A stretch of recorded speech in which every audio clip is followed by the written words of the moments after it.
தஞ்சம் யார்? இன்றைய முதல் வாசகத்தில் எசாயா இறைவாக்கினர் 4 குறைபாடுள்ள மனிதர்களை பற்றி பேசுகின்றார்.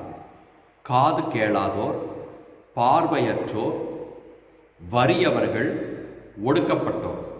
இந்த 4 குறைபாடுள்ள மனிதர்களும் தங்கள் குறை போக வேண்டும் என்றுதான் எப்பொழுதுமே நினைப்பார்கள். காது கேளாதோர் காது தொண்டை மருத்துவரிடம் சென்று எனக்கு காது கேட்க வேண்டும் என்று கேட்பார். அதே போல பார்வை இல்லாத மனிதர் கண் மருத்துவரிடம் சென்று எனக்கு பார்வை வேண்டும் என்று கேட்பார். அதே போல வறியவர் என்ன செய்வார்? பணக்காரிடமோ அல்லது வறுமையை யார் போக்குகிறார்களோ, சமூக சிந்தனையாளர்கள் இருக்கிறார்களோ அவரிடம் சென்று வறுமை போக்க வேண்டும் என்று கேட்பார். ஒடுக்கப்பட்டோர் அரசாங்கத்திடம் சென்று நாங்கள் சுதந்திரம் பெற வேண்டும் என்று கேட்பார்கள். இப்படி அவரவர்களது குறையை போக்க வேண்டும் என்று கேட்பார்கள். அப்படி கேட்பதற்கு முன்பாக என்ன செய்வார்கள் தெரியுமா? நான் சம்பந்தப்பட்ட நபரிடம் சென்று என் குறையை போக்கப் போகின்றேன், அதற்கு நீர்தான் வழிகாட்ட வேண்டும் என்று யாரிடம் தங்களை முழுமையாக தஞ்சம் என்று கொடுப்பார்கள்?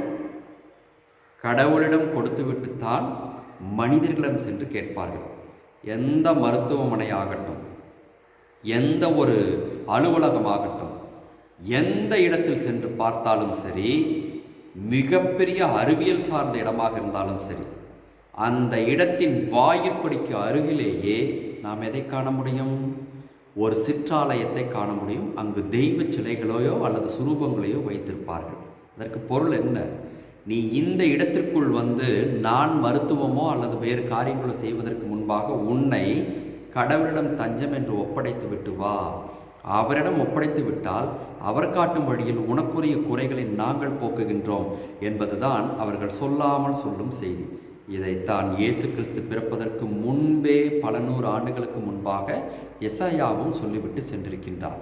அன்பார்ந்தவர்களே, கடவுளே நீரே எனக்கு தஞ்சம் என்று சென்று விட்டால் கடவுள் நம்மை ஏற்றுக்கொண்டு நம் குறைகளை போக்குவார். அப்படி குறைகளை போக்குவதற்காகத்தான் இயேசு கிறிஸ்து 25ஆம் தேதி பிறக்கப் போகின்றார்.